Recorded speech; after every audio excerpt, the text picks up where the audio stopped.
So you're buying a house and you're super stoked that the seller is willing to leave this pool table, the patio furniture, the 100-inch screen TV, and all of the bar equipment. You're like super excited. I would be too. And your realtor says, no problem. Let's just put it on this form. Did you know that lenders, if you're getting a loan, hate this form? There's a reason why we hate it, and the reason is because most realtors don't fill it out correctly. So this video, we're going to go through how to properly fill out the form, what the risks are if you fill out the form, because there's some extra work to be done, and maybe a solution of how you can maybe do something else and handle it outside of the closing. I'm Jen Hernandez, lender for a long time, since 1995. I've financed thousands of homes, and I've seen hundreds, possibly over 1,000 non-realty addendums items. So that's why you need to stick around and watch this video.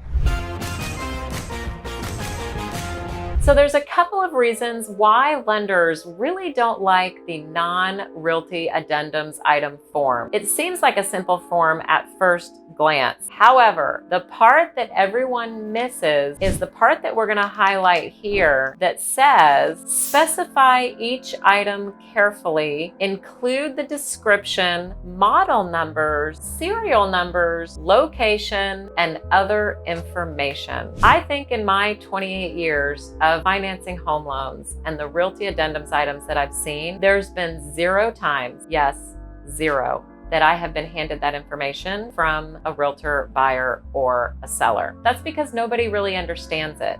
There's a second reason why lenders don't like this form, and it's because we have to break the bad news to everybody involved that anything outside of appliances, like let's say refrigerator, washer, dryer, that's okay. But when you start getting into items of value, that's an inducement to sell. We have to break the bad news to everybody that that 0 value that's put on there, that they think it's a 0 value, really is not perceived that way by a lender. A lender views what we call chattel items. Chattel items are these side items of value. An inducement to sell, which you can pretty much say bribery. Like, hey, I'm going to sell you my house and I'm going to throw in all of these things. You know, the boat, the car. I know that that's a little extreme, but I've actually seen that happen. So we're going to throw in these things as small and minute as you think they might be, like lawn furniture, TV. They are items of value. So not a problem. We can deal with it for sure. But again, the form needs to be filled out correctly. We need location, we need serial numbers, we need a description,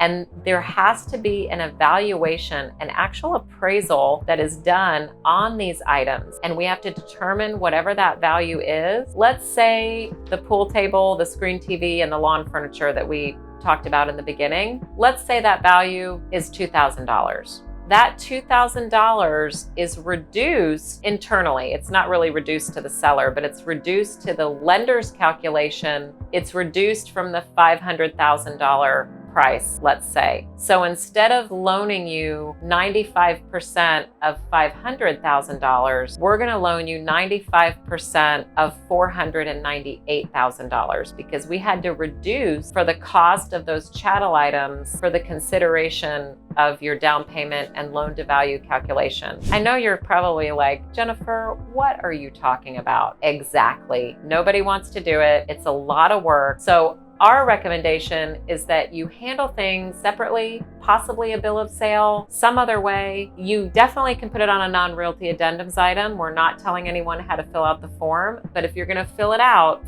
correctly. Be prepared to provide the serial numbers, provide the information that's on the form, and also be willing and able to provide appraised values of these items so we can properly deal with them in the loan. If you have questions, I definitely want to hear them. Stick around. We've got the A to Z home buying process after this that you definitely want to stick around for.